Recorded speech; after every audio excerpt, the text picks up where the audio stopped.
Mr. Howard, Mackenzie, I'm Lieutenant Benson. This is Detective Carisi. What do you want? Mr. Howard, why don't you come talk to me over here? So, Mackenzie. Lieutenant, he saved me a call. If you have a minute. Okay. Give me a moment. I'll be right back. What's going on? I think we may have a problem. What kind of problem? The girl was pretty hysterical when she came in. Okay, did she say what was wrong? Well, I tried to give her something to calm her down. She refused to take it. Because She thought it would hurt her baby. you're kidding me. She's 13 years old. 13 and pregnant.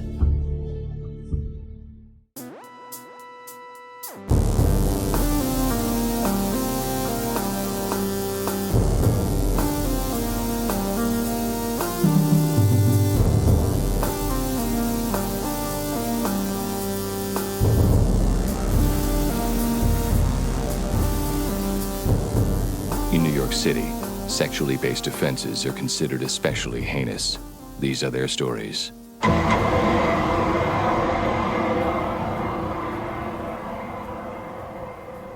Hey guys, welcome to Munch My Benson. My name is Adam.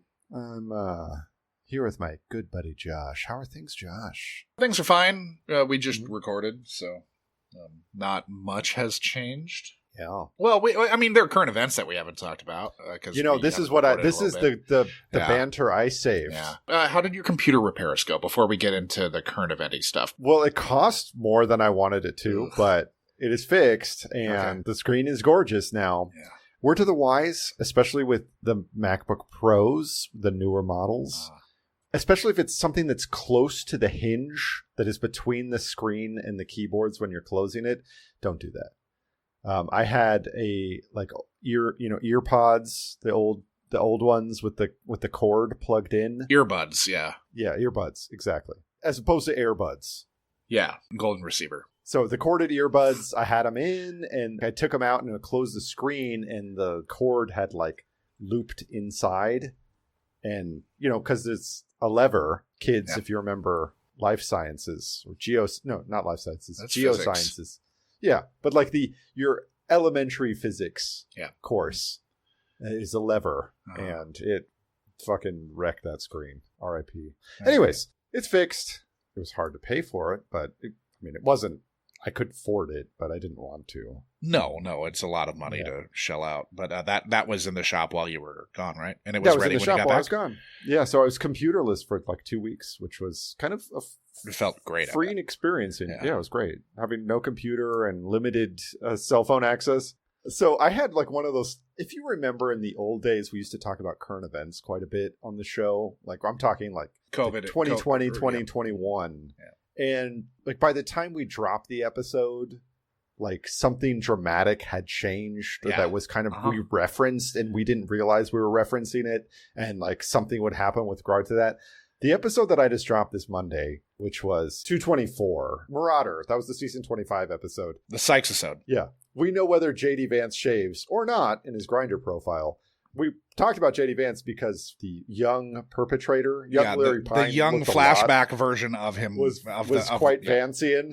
Anyways, I had to leave all this stuff in because it's so prescient. We're talking about all this stuff, and we're like, who knows? By the time this drops, maybe things have changed. We're talking about how 1,000 years of darkness and how Joe Biden's leading the whole country into the toilet because he won't step out of the race. And the world changed in those intervening 2 weeks. Did you record a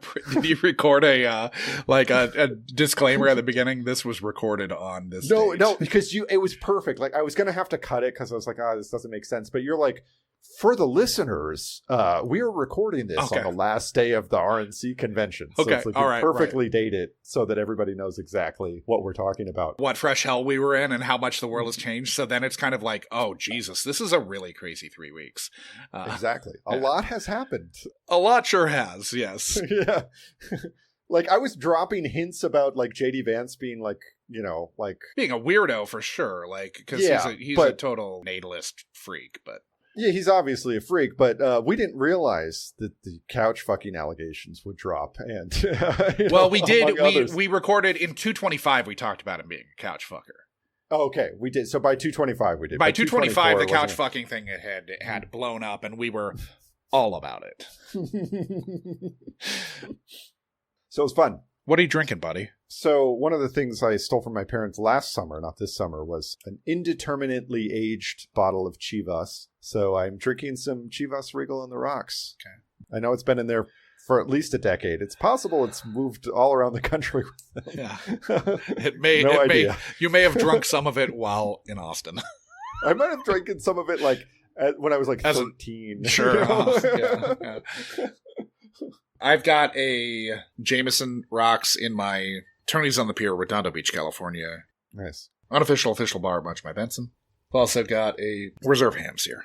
Nice. I didn't talk about my reserve beer. Obviously, it's in the very cool, very large array, unofficial official radio telescope of the pod.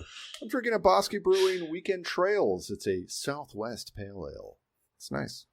It's a nice beer. It's what makes a pale ale Southwest. That it's brewed in Albuquerque, I think. That probably helps. There's no It doesn't. Well, actually, let's read it. Cactus Blossom or Weekend Trail Sabro hops are front and center in this easy drinking Southwest Pale Ale. Created to remind us that simplicity is key, Weekend Trails is best enjoyed while exploring the many beautiful landscapes that New Mexico has to offer. Okay. Honestly, this time of year in New Mexico, you shouldn't be drinking beer while you're out hiking because dehydration is a killer, and it is very fucking sunny here. We had our 15th day over 80 degrees today, so que horror. It was 82. And it was kind of hot when I was at the brewery with Sean and Jake. So.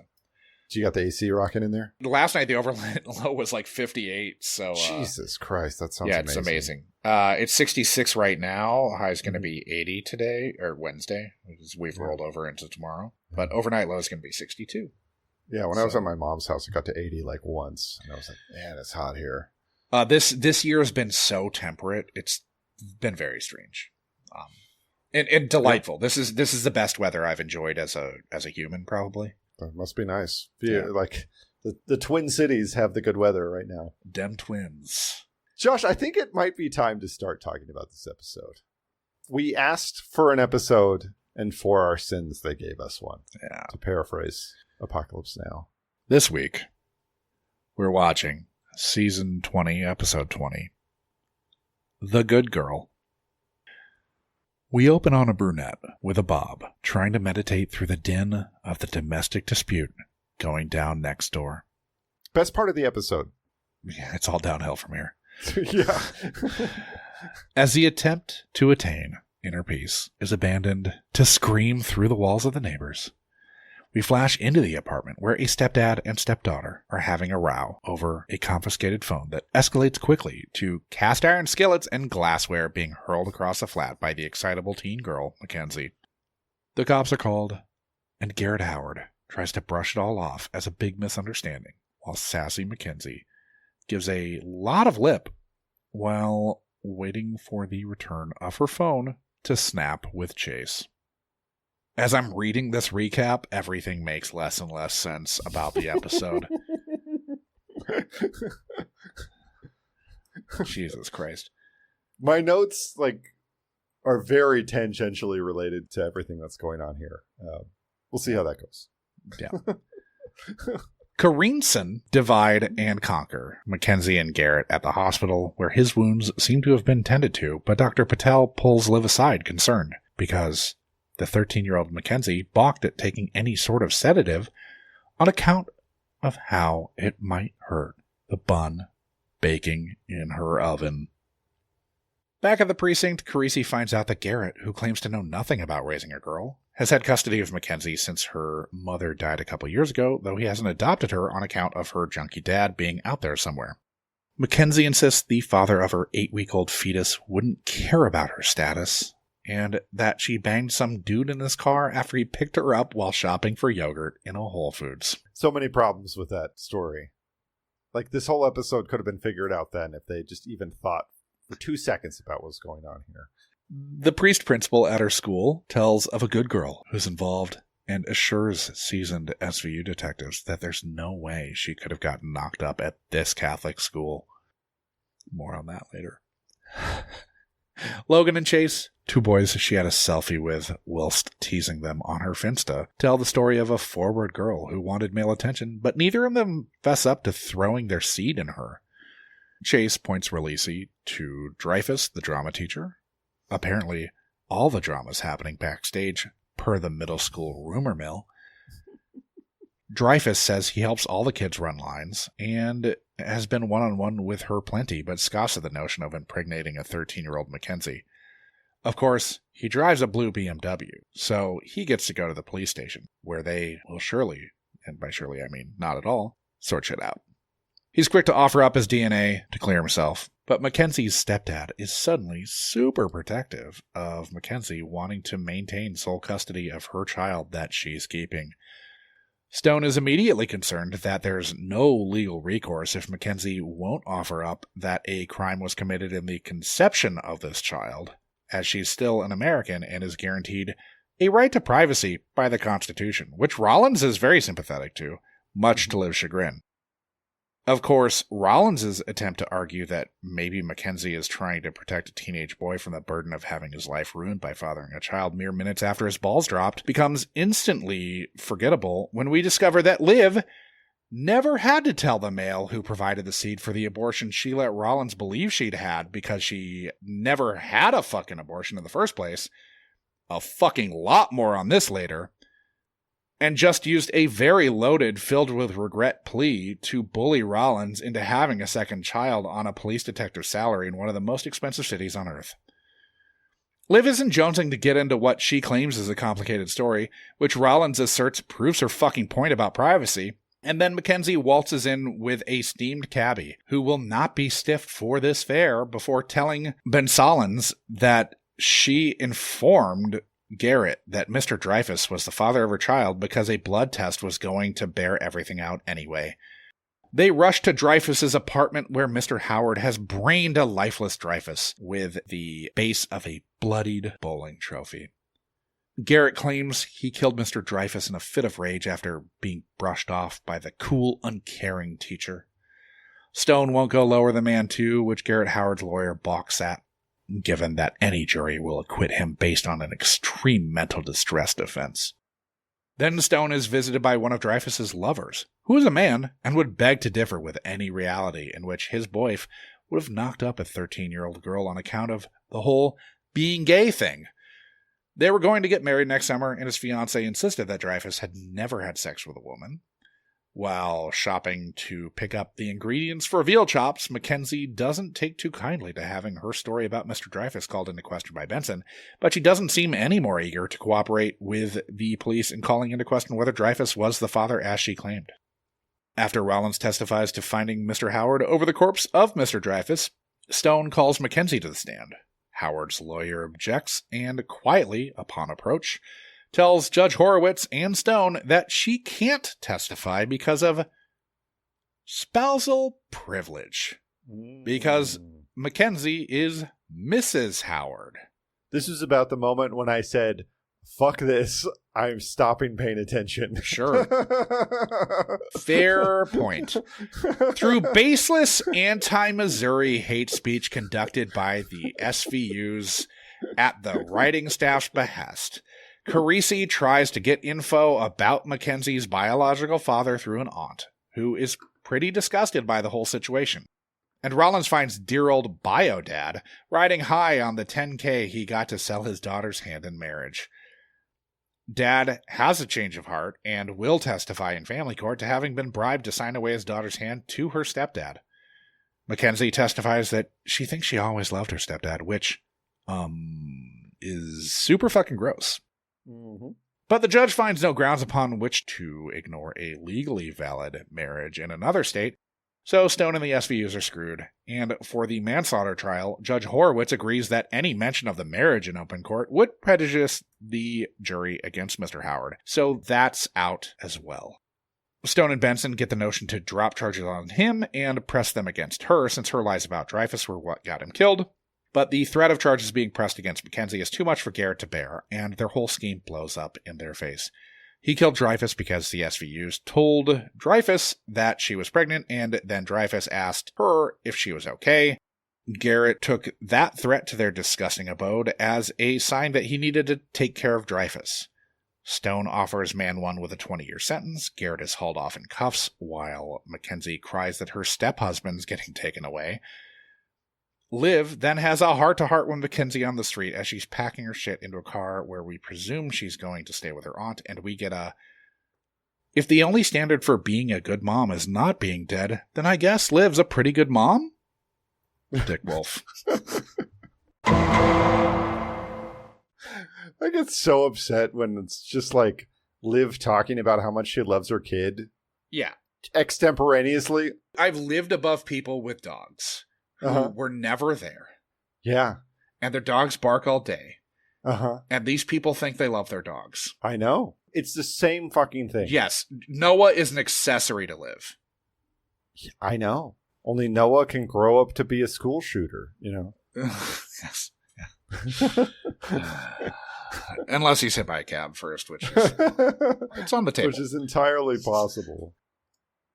I've got a lot of things to say about this episode, but we have guest stars to talk about first. Oh, you have a lot to say about it? I have plenty you have to say about a few to direct things. at it. Yes, yeah. I don't. None of the things I have to say about this episode are good. But there were guest stars in this episode. We have already talked about Lauren Noble playing Carmen. That was in 127. His olfactory detection is disgusting. Talking season 17, episode 2, Criminal Pathology. Mm-hmm. We've talked about Joker Fosse playing Judge Hashi Horowitz. That was in 169. Whoever put the smut on her computer entered through a cyber backdoor. Season 10, episode 21, Liberties. Tom Coyner is playing Officer Chuck Inslow. We talked about him in 187. Like, we're asking if it's racist against Midwesterners. More on that later. Yeah, right. We're talking season 20, episode 7, Caretaker. And lastly, we've already talked about Pamela Mitchell playing Penelope Archer, the aunt here. That was in 206. That's not Egg Foo Young on your tongue. Talking season 24, episode 22, All Pain is One Malady. There she was playing Gretchen Scully. First up, Derek Cecil's playing Garrett Howard. He's born in Amarillo. He graduated from Taft High School in San Antonio. He graduated from the University of Houston and the American Conservatory's Advanced Theater Training Program in San Francisco. He was a founding member of the Rude Mechanicals Theater Company in New York City. He has 2 kids with his wife, who is a costume designer, Melissa Bruning, who I believe I worked with on Rampage, but nice. She may have only been on it in principle. I don't think she was. I think she was on for the whole, like, even additional photography. But if she was in costumes, it would have... Like, you don't even necessarily see them if you're in a different... Well, she's costume designer. Oh, okay, okay. Costume designer I actually would have seen in the PO. Yeah, okay. Costume designer is separate from or they're like they're the head of the costumes department. So that's a person that they would be in the office having meetings and stuff. Yeah, that makes sense. I mean, it was still just additional photography, but there were. I mean, I was on that for basically 3 weeks, maybe 4. He's in the films The Unspoken Truth, Men in Black 2, Pretend, Mall Cop, The Killing Floor, Recount, Puppy Love, Frank the Rat, The Next 3 Days, Friends with Kids, Parker, Mutual Friends, Family Games, The Tomorrow Man, and The Listener. He was main cast in The Beat opposite Mark Ruffalo. They were partners, I believe. That was a short-lived cop show. In like 99 or 2000, so right before Ruffalo sort of blew up, and You Can Count on Me. That's when Ruffalo blew up, not in. You Can Count on Me was You Can Count on Me was pre in the cut. Okay, yeah. Sorry, I just every fiber of my I literally towards. This is the second time that In the Cut has been in a conversation for me today because Sean had not seen it, and I was like. How? You need to see In the Cut, buddy. It is like one of the most cursed films ever. And he's made. like, that killed Meg Ryan's career. I was like, yeah. I know. Yeah, it really did. You need to see it. Like, you're like, oh, Mark Ruffalo is the new dark-haired leading man opposite Meg Ryan. A little different. A lot better, though. A lot better. In a way. Yeah. You see things you're never going to see in another Meg Ryan film, that's for sure. Okay, so main cast again in The Beat with Mark Ruffalo. Mm-hmm. Pasadena, Push, Nevada, and House of Cards. He had recurring roles in The Street, with the S in Street being a $, Treme, Banshee, The Outsider, Black Monday, The First Lady, Tom Clancy's Jack Ryan, and Lessons in Chemistry, where he's a real shitheel, if I remember correctly. He's also in 3 episodes of the original series, 1 Criminal Intent, and 1 other SVU as a different character. Then we've got Eowyn Young playing Mackenzie Tolliver. She grew up in the greater Boston area. She is a dual U.S. and Irish citizen. She's studying at NYU now. She's named Eowyn after the character from Lord of the Rings.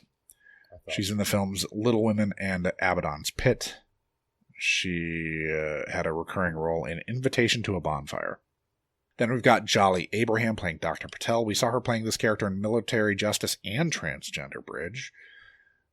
She graduated from North Carolina School of the Arts. She's an adjunct professor at the New Studio at NYU. She's been in the films Stay, Loving Leah, A Walk Among the Tombstones, The Adderall Diaries, and Plan B. She was main cast in season 2 of Wallflowers. She's in 1 Criminal Intent, and 9 total SVUs as 2 characters. Then we've got Richard Priolo playing John Woodward, the boyfriend, or fiance of Mr. Dreyfus. He got his BA from Fordham and an MFA from the ACT Conservatory. He moved to LA, where he was working as an executive assistant at Netflix for a couple years. That position looked to have ended a couple months ago. He's in the film The Normal Heart. He had a recurring role in both Daredevil and The Deuce. Then we've got Christopher Piccioni playing Marcus Tolliver. He was born in Queens. He's in the films Return to Sleepaway Camp with one of the Stabler daughters. Aaron Broderick, I think, is in Return to Sleepaway Camp. Pop Meets the Void and Who is Christmas Eve? He had a recurring role in Manifest. Jonathan Fielding is playing Father Edward Mayberry. He got his BFA in theater and TV from TCU. He got his MFA in acting from Mason Gross School of the Arts at Rutgers. He's a founder of Harbor Stage Company Wellfleet in Cape Cod, and it was in the films Casual Encounters, Rickover, Boston Strangler, and Din Din. Naveen Paddock is playing Logan Larson. He's in the film Anything's Possible, and he was main cast in The Mighty Ducks Game Changers. Then Juan Carlos Diaz is playing Ari. He is a native New Yorker. He studied theater at Bard. He trains in Muay Thai. He's in the films The Last Thing He Wanted, Night of the Sicario, and Killer Among Us. He had a recurring role in Manifest, and he was in 1 episode of the original series. Last up, Stephen Tobolowsky playing Mr. Kamen, the lawyer. Yeah. He was born in Dallas, graduating from Justin F. Kimball High School and Southern Methodist University. He got an MFA from University of Illinois Urbana-Champaign. He played in a Dallas band called A Cast of Thousands, who had 2 songs on a Dallas comp called A New High, with both songs on that comp featuring then Steve Vaughn on guitar. Wow. Okay. That's pretty cool. Don't worry, it's going to get a lot weirder, man. A classic raconteur. He starred in a documentary and a pair of podcasts where he essentially told autobiographical stories. He's appeared in over 200 films and many TV projects, along with directing and acting in the theater in New York, LA, and San Francisco, earning a Tony nomination for Best Featured Actor in a Play for Mornings at 7. He directed the film 2 Idiots in Hollywood and co-wrote the film True Stories with David Byrne and Beth Henley. While they were writing True Stories, he told David Byrne, the frontman of Talking Heads. Okay, I was just checking if it was that spelling. Yeah, it is. Okay. He told David Byrne about his supposed psychic abilities. Really? Which inspired David Byrne to write the song for the film Radiohead, which was the inspiration for Tom York and Company naming their band Radiohead. Huh. Yeah. Radiohead owes their name to Stephen Tobolowsky. Wow. That's really unexpected. Sure is. Sure is. He's been in the films, and this is a very abbreviated because he's been in over 200 movies. Yeah. I'm really picking like mostly low-hanging fruit, and even some of that I'm excising because it would take too long to list. But he's in the films The Philadelphia Experiment, Swing Shift, Spaceballs, Mississippi Burning, Great Balls of Fire, Bird on a Wire, The Grifters, Thelma and Louise, Basic Instinct, which just keeps wanting to be watched. Hero. It's a film that wants to be watched. I've seen it recently. It's still great. Single White Female, Sneakers, Josh and Sam, Groundhog Day, The Glimmer Man, Black Dog, The Insider, Memento, Love Liza, Failure to Launch, Wild Hogs, The Time Traveler's Wife, Peep World, Fractured, Candy Cane Lane, and Freakier Friday, which is being shot right now, I believe.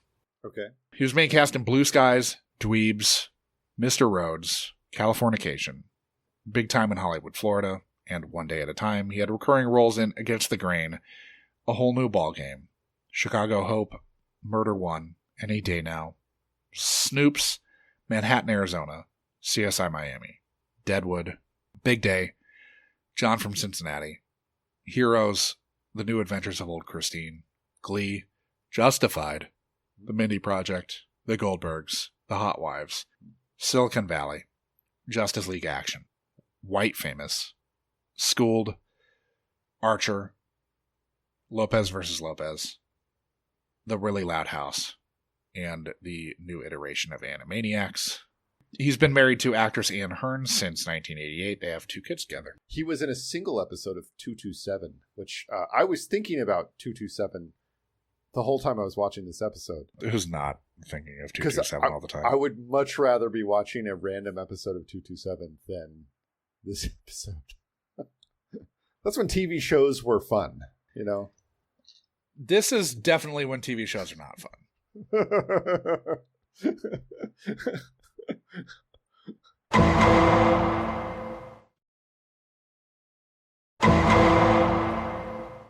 All right.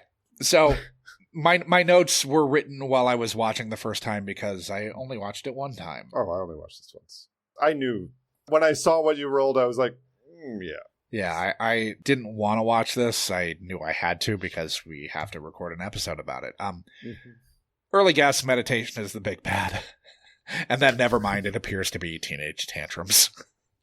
We've talked about candle budgets before, but very high. A throwaway cold open candle budget, very high. Do you think they have like a box in their warehouse like this is Hargitay's candle collection from the early seasons? Yeah. You know, when she was still like entertaining?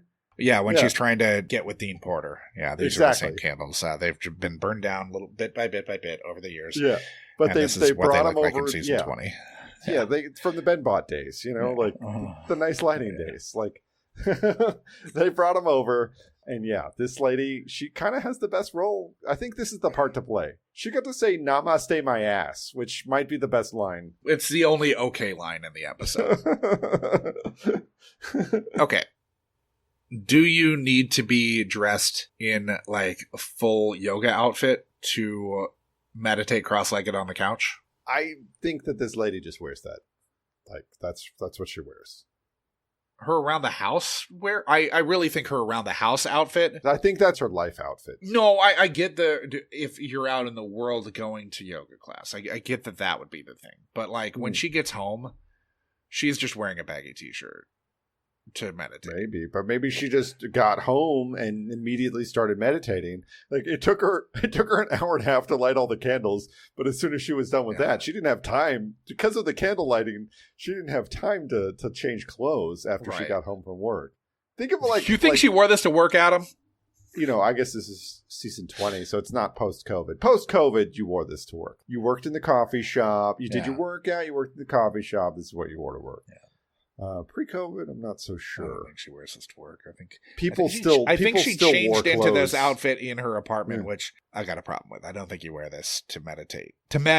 Like I get if she were doing yoga, absolutely, totally, it would make more sense to me. But she's not. She is trying to meditate. Maybe this is her post-yoga calm down. This is her routine. You know, after she's done child's pose for a while. You know. Holding the screaming tree pose for as long as she did is difficult, and she needs to meditate afterwards. So we get a hurled cast iron skillet, which is reminiscent of Amy Carlson hitting Nestor Serrano on the street in Asunder. One of the worst episodes we've seen. Yeah. Sensing a theme here. This could be joining it. She wants to snap with Chase, and that spells trouble because no good has ever come from snapping with a Chase. You know, what we learned, I'm glad I didn't watch this twice. But if I had watched this twice, if you watched it a second time, you would just be like, what the fuck is this? What the fuck is this? What the fuck is... None of this first act makes any sense. Why is stepdad lover stealing her phone? Yeah. Right? I understand maybe that they're like the honeymooners fight sequence going on here, but I don't quite get why he's bad dadding her phone. Yeah. I don't understand that. Sure. That doesn't track. No, none of this first act tracks. These responding unis look none too pleased to be dealing with this kid's sass back. Yeah. And then we learn that she's 13, pregnant, and overflowing with attitude. Yeah, she's sassy. She is sassy. She's sassed to the max. And when we find out that she's 13 and pregnant and overflowing with attitude, I feel like I need to ask, are we in for a long one here? And that was, my fifth bullet point, and I was right. I was tipped off in the Discord. Yeah. Like, oh man, you guys drew 2020. Bet you guys won't like this one. Well, I mean, I just saw 20. I was like, oh, great. I saw 20, and then I saw that the thumbnail was of stone, and those two things together led me down the dark path. Yeah, Stone didn't have anything to do with this episode being bad, though. It was bad all on its own. But he was in it a lot. He was in it a lot. Which is it was never a great It's not a good sign that Stone's in it a lot, but it's not a good sign that anyone's in an episode of season 19 or 20. Weirdly, though, the streak keeps going where when we do 2 episodes back to back, they have like very similar details, even if the execution was wildly different. But this was like a dead mom, sleazy dad episode, and last week's was due, the one we recorded 30 minutes ago. Yeah, or I guess over an hour ago, considering that we spent 36 minutes not talking about this episode. So dear old stepdad inherited custody of Mackenzie after her mother, Angela, died a couple years back. He knows nothing of her boyfriends or about raising a girl. Yeah. And then he said, look, the thing is, I love Mackenzie. Like, she's my own. Which, red flag immediately. Everything about dad is red flags. Yeah. Then Mac's not coming with a lot of details. Of course, she does impugn the character of people who shop at Whole Foods, which I applaud. Here's the thing, Josh, and I'm going to break this down because I have a big problem with this whole thing. First off, it's like the cheapest grocery store in New York. You can't really hate on it too much. Any the small local chains are very expensive there. Like, I never go to Whole Foods now, and I went to Whole Foods all the time because it was just it was cheaper. What can you do? Anyway, so I figure that the Whole Foods location they had to have been shopping at, given where her middle school is, had to have been the 7th Avenue and 24th Street location in Chelsea. I never went to this location, but I'm sure it's a crowded shit show like all the other ones in Manhattan are. Yeah. And a recent reviewer from a month ago that I really enjoyed, so I'm going to read it, calls it, quote, the worst Whole Foods I've ever been to. They haven't had salmon in over a week, and this was the final straw. Every time I go in at 6:30 p.m., the shelves are half empty and the store is a disaster. Whenever I ask for a product, the associate tells me to come in earlier in the day. Unfortunately, I work, and this isn't my problem, but an issue with management and ordering. They haven't had flank steak or fresh spices in a year. Now it's fish. Get it together, unquote. I'm sorry, it's not ordering, it's stocking. It's a different issue. And try stocking shit in a New York City fucking grocery store. Right. Yeah. Good fucking luck. That's not the thing I have a problem with. I just wanted to But kids, if you're buying yogurt in America, watch out. Because pervs are coming for you. The detail here, mind you, I mentioned where this was. 7th Avenue and 24th Street. This is lower Manhattan. It is very crowded down there.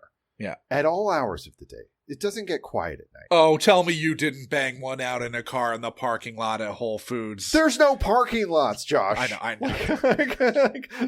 Parking lots have these preposterous price schedule, which is it's like $26.93 for the first half hour and $46.93 for every half hour after that. Yeah. Anyways, Like, no, I've like been to like Trader Joe's in weird parts of LA where like the parking garage is a whole. They have a garage in New York. Your street parking to go to a grocery store.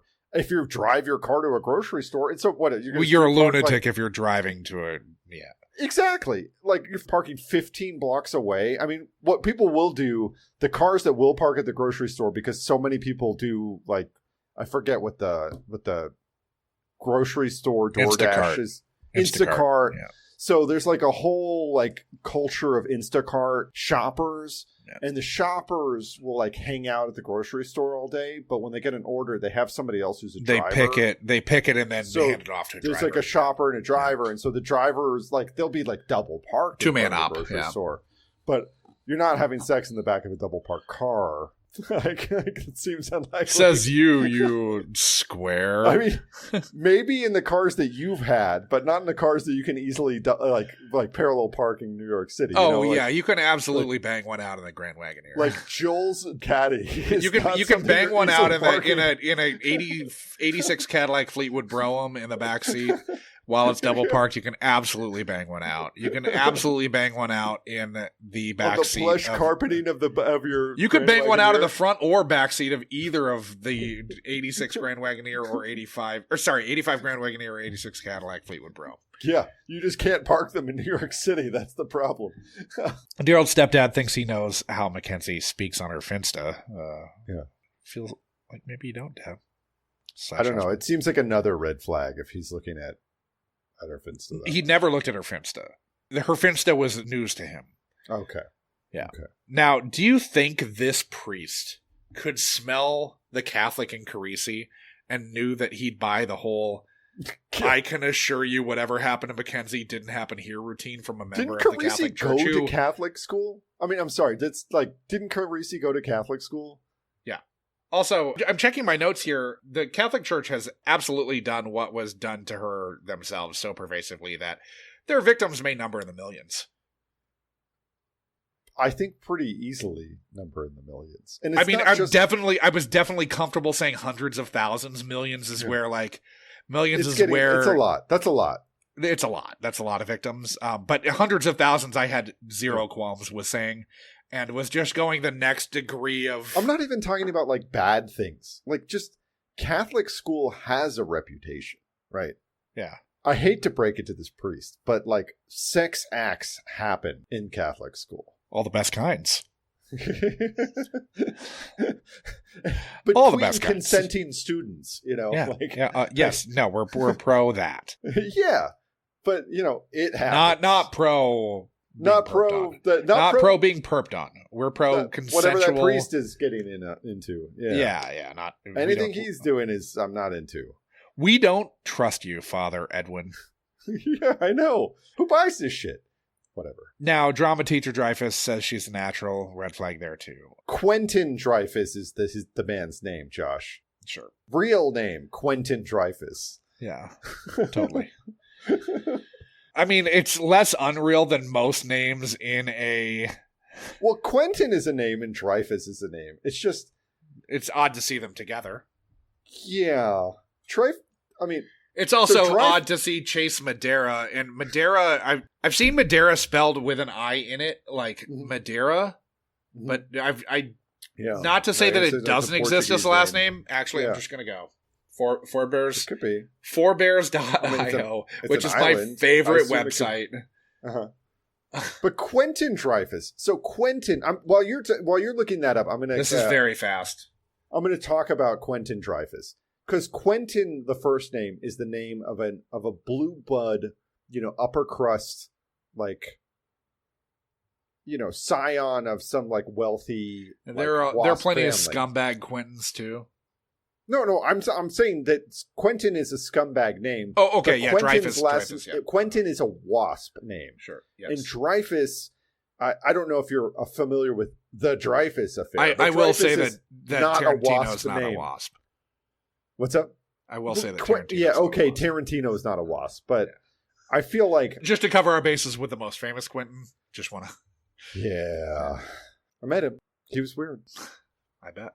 He was like kvetching about that he thought he was going to have diarrhea the whole time. Yeah, I was in his presence. That's a good day. Good day. Then we've got the blue BMW for Dreyfus, and it's going to be a long day for him.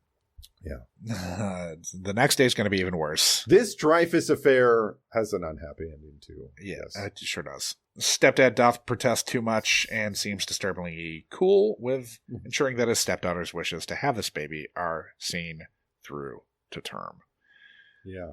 So I understand that this is a Michael Chernuchin episode, and so it doesn't operate in the real world. But like abortion is seen, like, even for a 13-year-old, is seen as like the greatest sin that one can. We've got so many. We've got a lot of discussion coming about this too. BT dubs. But the idea that dad, yes, that stepdad, if he's keeping up appearances, would be okay with this is fucking weird. To be like, oh yeah, she's having a kid. It's great. We're gonna have the kid. This is great. Yeah.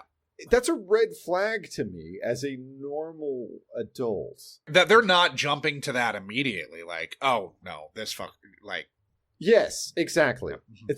It's a red flag that the show is poorly written, but it's also.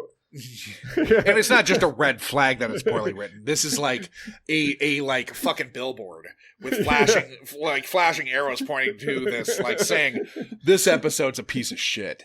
Yeah.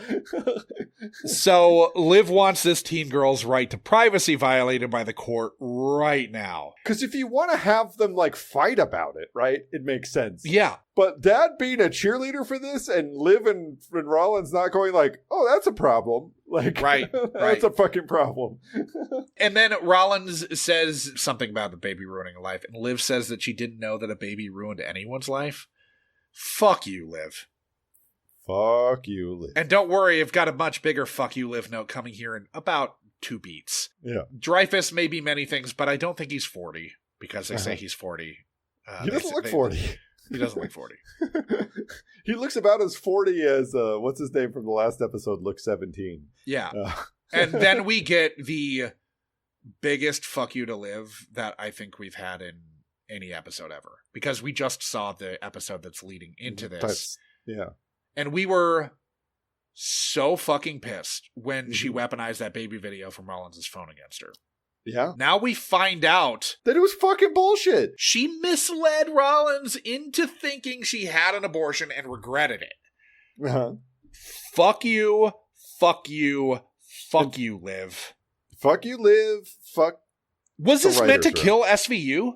Seriously. Like, in my eyes at this point, Liv is the fucking villain of this show now. I know. I totally am with you. It's like, every time we, like, see Liv, she's doing some goddamn. I mean, we see season 2 Liv, it's different. But when we see late season Liv, she's trying to kill the show. If you found this out about the lead character of a 20-season series in one of the last handful of episodes of the series, which, I mean, if this was close to getting canceled at this point, you'd assume that worse was in store and that Liv was going to have a complete heel turn. Yeah. This is... A heel turn would have been more fun. Yeah, it would have been more fun. This is just like, are you fucking kidding me? I am... At this point, I never want to see her again. I never want to see her again after this. This character is burned for me. Like, I cannot watch this character do anything anymore. I am so fucking pissed. It's fucking bullshit. Outrageous bullshit. Again, this is only a couple weeks ago, but we were livid about her doing this crisis counselor bullshit to Rollins. Mm-hmm. The crisis pregnancy center shit. And this is absolutely what she did. Yes. She fucking lied to her. And completely fucking lied. There's a way that you can have you could have this discussion and have it be like a philosophical, like a sincere yes. And also like I don't know exactly how old like Rollins is supposed to be at this point, but I mean she's older than 35, I think. Yeah. So it's probably a geriatric pregnancy, yeah. But that's what, so like you could have it be interesting and nuanced and have it be about Rollins being afraid that her baby might have some problems, right? Which is a very real concern if you have an older pregnancy. Or just, I can't afford to have a second child as a single parent. Or just like you could have it be about like fears and anxieties that are very real and grounded and have her decide to have the pregnancy, but not have us throw the main character of the show under the bus as like a fucking villain in order to get there. Right? And I mean, she's a fucking EP at this point. She has a lot more say in what how asleep at the fucking wheel is she to not like pull her weight in this instance. I assume she assumed that the show was getting canceled and was like, I don't fucking care. But still, like, just especially, have some I mean, if you're in year 2, like, it's easy to get television, not really. Well, it's still year like 3 of the show going down Rick the toilet. and then 2 seasons of this. This is the second. But still, have some self-respect, man. Like, at this point, it's already like it's been in streaming for years. Yeah, this is People are still going to keep watching this. Yeah, it really is. We don't throw that around lightly. Shout out to our sister pod. Sure. Yeah. Of sorts. Yeah. And then Liv doesn't want to talk about it, really. And Rollins is like, so it's a privacy thing. Cool. I'm right, she-devil. Yeah. I'm so incensed about this. It's fucking bullshit. This is far from the last thing I'm going to get incensed about. All the details about this, I would be very pissed off. Yes.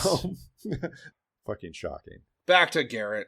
He says, all I could think about is what his hairy body on top of my... So he wasn't a large man, Quentin Dreyfuss. He wasn't that hirsute. I'm sorry, he wasn't that hirsute.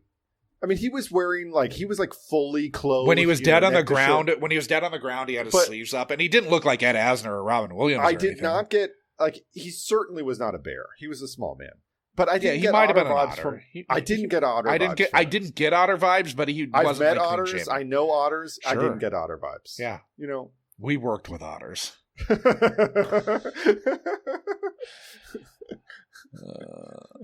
And then we did. She's only 13. How could he? And is it how could he infringe on your territory? Quick aside. So otter aside, on Orcas Island, there's only one road that goes. It's a horseshoe-shaped island, and to get anywhere, you have to drive on this one road. Okay, so sure. You drive past everything to get anywhere. Yeah. But there's a street that I drive by, and you can see the street sign better than almost any of the other ones, and it's Otter's Lair, and I snicker every time I go past it. Nice.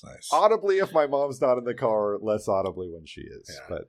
But now. The bowling trophy was on the coffee table. Weird choice, right? Who keeps their bowling trophy on the coffee table? What the fuck? Even if it is a sign of love for your soon-to-be spouse, or for your LGBTQ bowling league, and your team, the West Village Pin Poppers. The Pin Poppers. Even if it's a sign of your love for all that, the coffee table. Yeah. You know what I've never put on a coffee table, ever. What? I'm looking at my coffee table right now. Got a lot of things on it. I've got no trophies.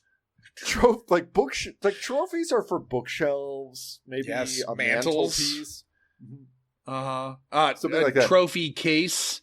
If you're a really celebrated athlete or recipient of trophies in some way, shape, or form. If you're a big gay bowler, you probably have a trophy case for it. Yeah. Right? So there is a potentially walkable bowling alley from where the events are happening. There's one in the Lower East Side. Is it like Bolero or it has a dumb name. I forget what it's called. There is another bowling alley at Chelsea Piers. There's 2 in Times Square, and there's at least one in Williamsburg.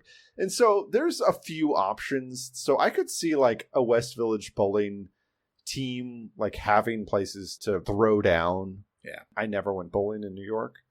Been bowling in Albuquerque's great bowling culture here. It seems like there would be, But New York, really, I have no idea what Manhattan or Williamsburg bowling culture is like. I bet it's the best. I have a feeling there's less intense dudes in the lane next to you who are bitching about the oiling, whatever it is that they do to the lanes. To be fair, if you're throwing rocks on a fucking dry lane, you're not going to be happy. But aren't there oil that shit up, bro? But aren't there patterns to the oiling, right? I don't know. I'm not deep enough into the bowling culture to understand, but I think there's different ways you can pattern the oil. You've bowled on a dry lane, right? Bowled on your mom's dry lane. And if my mom's lane was that dry, you'd be pretty upset. It would be hard to keep everything going in the direction that you want it to be going. I wouldn't get the curve that I want. Yeah, right? no, you need the proper you need curve. the late break. you need that late break. And if you're going to pick up a 7-10 split, a split of any sort, really, if you're going to pick up a split, you need it to be oiled. Right. It's true. So Foragers. Foragers exist. Foragers is a real place. I figured it did. I was very expensive. It looks like it. I looked into it because I was like, wow, art department had to put a lot of stickers on stuff. And then, so I looked. No, when I saw that many Forager stickers on the shelves, I was like, no, this is a real place. Yeah. I didn't even need to check. I knew that art department was not creating that many labels for food containers on the shelves. Not for one episode of SVU. Yeah. So she's making veal chops because they're Garrett's favorite, which is a weird favorite, but whatever. Yeah. She's not exactly forthcoming, but it sure seems like there's a 2% chance that Dreyfus was the father at this point. Yeah, it's really going down. Yeah. All signs point to dear old dad. The thing that doesn't make any sense at all, right? There's many things that don't make sense. But Dad knows who the father is. I guess they kind of explain it away that Dreyfus had been told, and so that's why he needed to be killed. Yes, that later. Yeah. But they basically, dear old stepdad concocted this death scheme or whatever. It's a pretty thin caper. Like, there are ways. He paid a $10,000 bribe in this episode, and he can't come up with a mutually advantageous way to make Dreyfus not talk. Yeah. So when Stone goes to call Mackenzie to the stand, the marriage license bomb is dropped. Now, child marriage age in New York was 14 until 2017, but it got bumped up to 18 in 2017.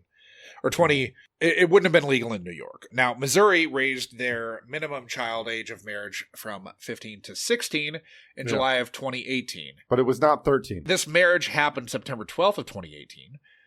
And the minor in Missouri could only marry someone 21 or younger with parental permission. So they fucked the state up there, as she wouldn't have been legal at any point in recent memory in Missouri. This is so easy to find. I know. This is such a... And then, like, the Caruthersville is not a hot spot for child marriage. It can't be because it's not been legal in recent memory. Like, you'd have to go back to, like, the fucking... I feel probably like the Ohio 70s. might. I mean, I didn't. West Virginia. I have the page open. Yeah. Child marriage in the United States. It's on Wikipedia. This is very easy to find. Yeah. In 2018, it was also easy to find. Wikipedia exists. It sure was, yeah. It's not season 1, guys. Washington, you could have done that. West Virginia, Wyoming, they all had it. They all had it legal before like 2023. Recent years have seen a rash of states making it illegal, but at the time in which this episode was filmed, there were multiple states they could have chosen and didn't. They chose Missouri. Yeah. And it's Missouri erasure. You know. Yeah. It's racism against Missouri. Why couldn't they go to Branson anyways? Like, if I was going to get, like, married in, like shotgun married in Missouri, I would go to Branson, right? Yeah, because Caruthersville, you're having to fly into Memphis. You're having to, like, and it's probably, like, a full 45 minutes from Memphis. And, like, what are the amenities like? I mean, are the hotels nice? Caruthersville, no, there's not. Can I see Yakov Smirnoff on a given weekday? In Branson, not. You could. In Branson, you goddamn can. Not in Caruthersville. You can die in a boating accident. Hot spot for child marriage per Carisi. Marcus Tolliver's in the wind, and they keep saying apparently that's legal in Missouri. It's not, and it wasn't. I hope Missouri sued for slander. Seriously. Weird Marcus Tolliver sucks and sold his daughter to her stepdad to marry for $10K. Despite all the statements to the contrary from actors in this episode, this is still not totally legal in Missouri. Like, almost all of my notes from here on out are like, nope, still not legal. Never legal. Has not been legal the entire time that this episode's been going on. Like, I don't care about Missouri, but you can't just throw a state under the bus like that. It's so easy to find these things. We find this shit all the time, and we don't want to. Yeah. But we're just podcasters. We don't have money.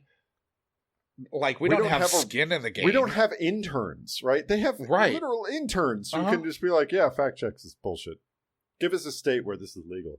And, like, give us a state we can drive to. West Virginia. Yeah. And she's only 13, so there's still, like, most states, it was not legal, even at this point in time. Because most states it was like 14 or something terrible. But anyway, she then says that she thinks she always loved him, which made me want to vomit. It was very gross. This scene was very gross. Yeah. From the moment Mom started dating him. Ooh. Yeah, and then we get that. I doubt that what she meant was when she said to take care of your stepfather to do this also. She can't testify against him, and their being married can't be addressed in open court. Anytime where like spousal privilege comes, it's such a red flag for me. It's always the most tedious way possible. Yeah. It's always brought up as like the most irritating thing. Yes. It's a way to avoid writing a better episode. Let's spousal privilege this bitch. Absolutely, you know? They get the idea to drop the charges against him and press charges against her as she planted the idea in his head that Dreyfus had knocked her up. That's when their plan is blown up, and it's revealed that she had told Dreyfus in confidence about them, but that he swore he wouldn't tell anyone. Liv then says to him that he should have waited until she was 18. Does that mean that Liv is arguing that he should have groomed his stepdaughter? Yes, what the fuck, Liv? What are you fucking doing? Like, you don't wait till your fucking daughter becomes of age in order to start dating her. That's disgusting. It's never okay to marry your stepdaughter. Yes, like nothing about this is okay. There is no scenario in the history of mankind in which marrying your stepdaughter is that you've been grooming cool. since she was like 10 years old is okay. Because it's been 2 years, so she was 11. Yeah. Cool. Fucking nightmare shit. You glossed over the Marcus Tolliver aside, which I think was the fun part of the episode. Kind of. I mean, at this point, I am so over this episode that like my notes are just like broad plot points to get this over with. Yeah. Honestly, like with the crisis pregnancy center and then this shit, somehow the thing that pisses me off the most is when Liv is high-horsing Mackenzie about Noah. On the street? Yeah, at the end. Yeah. That last 2 minutes is absolute torture. Sticking needles into my eye. Give me a sexual assault lyceum in a high school gym. Or a high school auditorium. Like, I would take that over this. We skipped over gross defensive pedophilia from the dad, or from stepdad. The husband here. Then new plea deal, man 1, he does 20. Oh, God. They sure ask Eowyn Young to cry a lot in that scene. Yeah. And they should have cut away so much sooner because no tears are forthcoming. This is a very big ask of an adolescent day player. You needed to cut away, put some drops in there, and then cut back. Yeah, it's not hard to put in some eye drops. Or blow... or blow fiberglass into her eyes. Then she says, "You're just jealous, Liv," which maybe she is. Who knows? Then Liv has the dumb heart-to-heart on the street. God, it's awful. And never once suggests that this fucking 13-year-old should flush that kid out. I mean, the kid is not capable of making a good decision. No one entertains the notion that maybe this should be taken care of. This is a 13-year-old kid whose child is the product. Let's think about your future here, kid. Your meal ticket. You're fucking the only parent you have left. This shitty stepdad is going to jail for a very long time, and you're gonna raise this kid, a 13-year-old, like on state support in New York. How are you gonna do that? How are you gonna live in New York on state support in New York City? I mean, this is fucking terrible. Yeah. Like, this is just, like, wholly irresponsible. Yeah. You're going to keep going to Catholic school?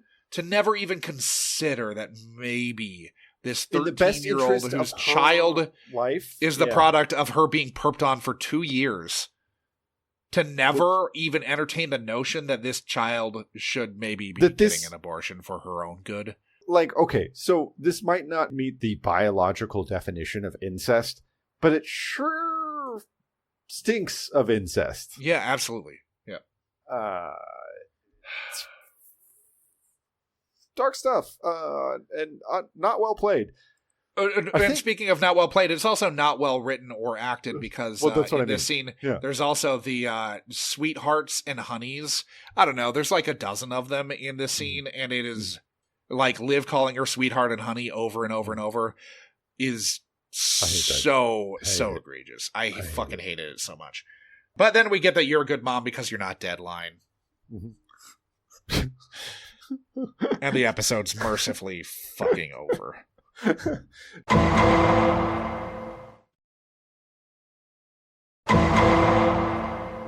So let's rank this, Josh. This is going to be fast. So guys, we rank these episodes every week. We are trying to come up with a composite score to rank this episode against the other episodes we've seen. Now, we rank on the overall quality of the episode, the quality of the guests, how problematic the episode was, and the depth and breadth of lives ruined. Quality? 1. Guess. With a bullet. Yeah. Guess. I mean. The guests aren't that bad. Like a 3? Okay. Yeah.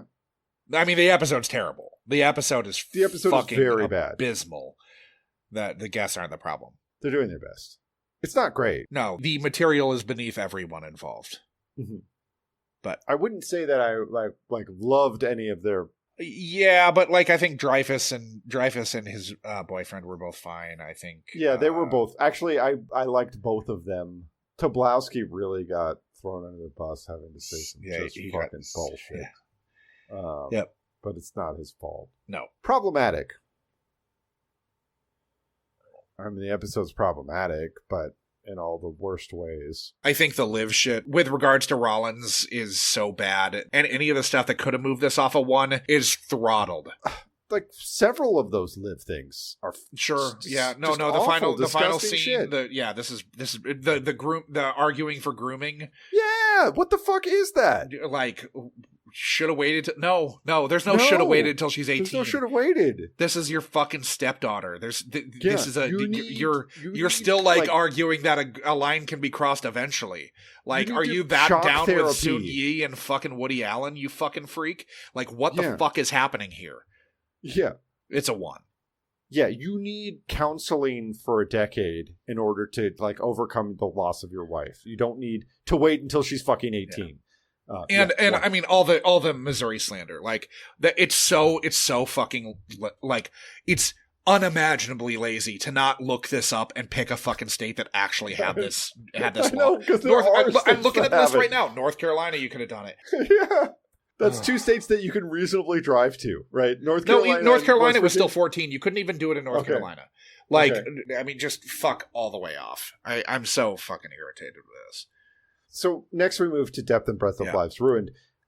Are the 6 million or so inhabitants of Missouri counted in the depth and breadth of lives ruined?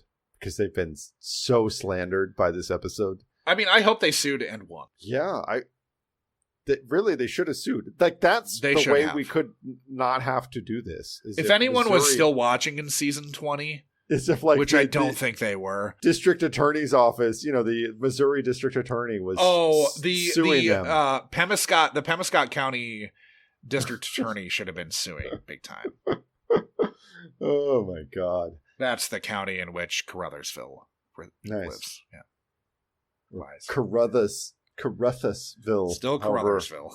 However, Carisi, whatever Staten Island, like Colorado, Staten Island mashup. Yep, sure.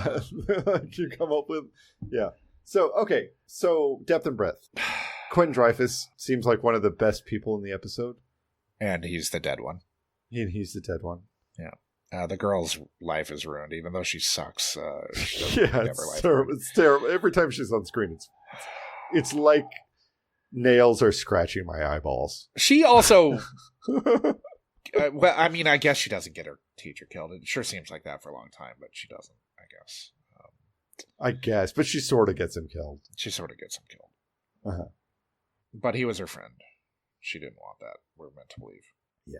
Basically, all the fallout is just with the innocent teacher, wholly innocent teacher, and his friends and family and fiance. And the school, because it sounded like he was a great drama teacher.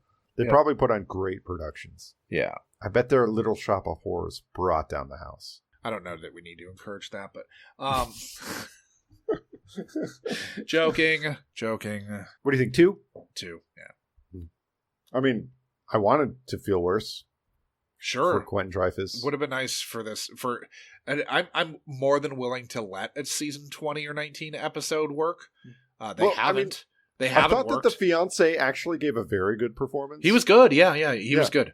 However, I didn't actually catch his name, and we didn't come back to him at any point. I know. I saw it. It's like listed Richard in the Prelu. credits. It's listed in the credits, but I mean, like John Woodward is the character's name.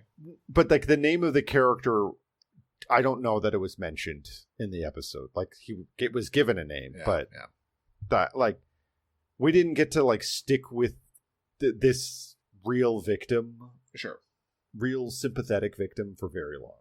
Anyways, that gives us a composite score of 1.75, which firmly puts it in that lower tier. Worst episode we've watched since Josh knows season 20 episode 2, Man Down, which was that wholly unnecessary second part of a two-parter. The first part was bad. The second part was well nigh unwatchable. Historically bad. Jesus Christ.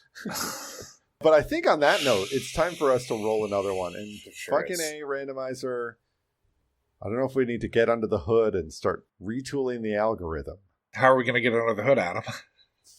By calling friend of the show, Flet. Okay.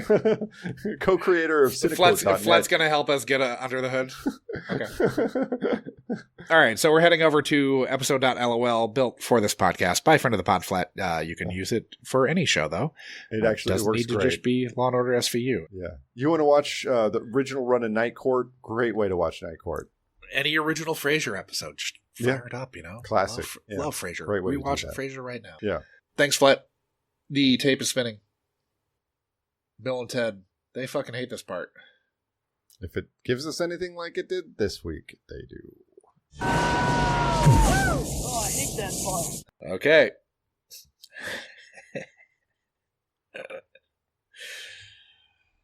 And we've landed in season 8. Yeah, okay. Episode 16. Okay. Philadelphia. This is Priamaro, so we know he's not going there to punch somebody on the clock. Does it have Tom Hanks in it? Is it a convoluted Tom Hanks reference? We haven't had one of those in a while. We wish. Benson finds herself in a bad situation when she has a closer link to a suspect than she ever could have expected. This one features Kim Delaney. Yeah. Gregory Allen Williams. Yeah. Mary Stuart Masterson. Oh, really? Okay. And Michael Weston. No. As Simon. Like season 8, great. Simon Marston, bad. Once I saw it, I was like, Adam, don't get ahead of yourself. Well, it jumping the gun there, buddy. It can't get too much worse than this last one that we watched. Yep. Jesus Christ! But maybe anyways, you can. Guys, if you don't want to listen to the ads on these episodes, I understand. I don't want to listen to them either. You should join our Patreon, where for $3 a month, you don't have to listen to the ads. You get into our entire back catalog. Also, our back catalog is hundreds of episodes. Well, over 100 episodes that are behind the paywall at this point. And the $3 a month tier gets you those episodes. Now, if you want to hear all the deleted content, the 34 minutes that Josh and I talked about all manner of subjects before anything we could come up with to not talk about this episode. This utter shit show. You're going to have to join the Munchies tier. That's $2 extra. $5 a month gets you access to that. Also gets you access to our movie club. At this point, the most recent movie we will have watched was Adventures in Babysitting, a classic, lighthearted film featuring many beloved actors. Yeah. Elizabeth Shue. Keith Vincent Coogan. D'Onofrio. Friend of the pod, Keith Coogan. Friend of the pod, Keith Coogan. Tony Rapp. One of our favorite victims. Parker Lewis's little sister, Maya Bruton. Yeah. Yeah. That car thief who I really like. He's really made an impression on me. The guy who steals the car that they're in. Oh, right. Shit. I don't remember who it is. We'll find out soon when we look at the IMDb page for this. Yeah, looking forward to it. Good stuff. Yeah, it's a great film. Anyways, that will be more fun than this. It sure will. But guys, if you want to discuss the shit show that this episode was, I know some of you guys have already discussed it there, but those of you who didn't remember it, can surely come and add to the outrage about the good girl. Sure. Then you want to do that on our Discord page. You can find the links to that on our show notes or on our website, which is munchbyvincent.com. Now, both of those places, you can also find the links to all our social media accounts, where we're usually at Munch by Benson. Pretty much everywhere, yeah. You can also find the links to our Zazzle page to get the merch. We've got some quality merch out there these days. And more that's theoretically being worked on, in the pipeline, It's not in the cut yet, but it is in the pipeline, theoretically. Feels like that's another one. There is an episode that will get us in the cut. I think it's season 3, episode 8. Fingers crossed. Yeah, because the other one was episode 41. We can't justify that. That was a long time ago. That's a long time ago. Yeah. Uh-huh. At least those, I didn't look at literally every single person, but everybody on the first page, which I feel is deep enough. That's where it's justified. Yeah. Anyways, guys, it's time. Yeah. It's time to put this one to bed. And ourselves. It's time to snuff this one out. Fucking hell. It's hard out there. Yeah. It's hard out there for a stepdad who's knocked up his daughter and is now going to jail. Stepdaughter. Yeah. Feels like a much worse person than the Terrence Howard character from the legendary film. Which is saying a lot. Whoa. Which he was not a good guy. Not a good guy. Not a good guy. Bad guy. No. Pretty shitty guy. Anti-heroes. Anti-hero. Yeah. Anyway. Yeah, Munch. Yeah, Munch away. Guys. Yeah, get consent, though. Remember, 13-year-olds cannot give consent. Yeah. Even if you marry them.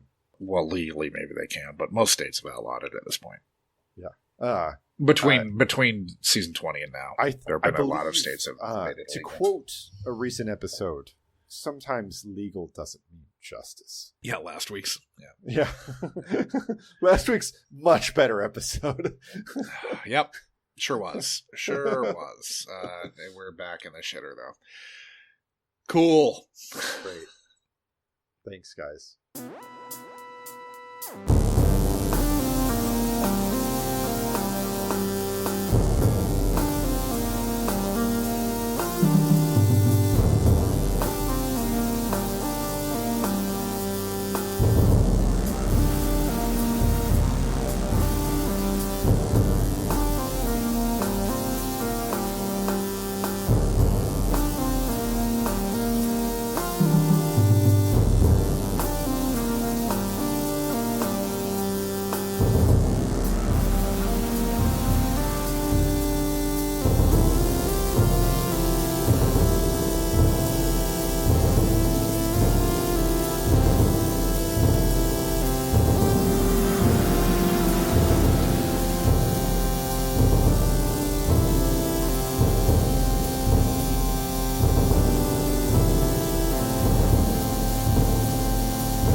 People call Mackenzie Tolliver. Objection. She's 13 years old, Your Honor. She's perfectly competent to testify. Approach, Your Honor. This better be good, Mr. Kamen.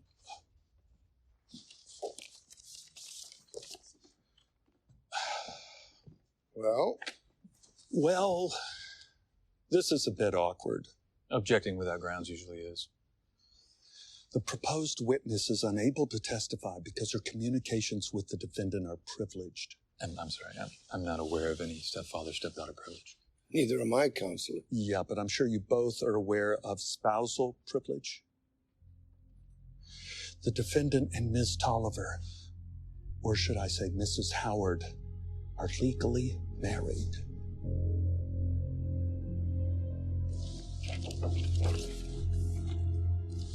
Here is the original marriage license. It's from Missouri. And, copy for you.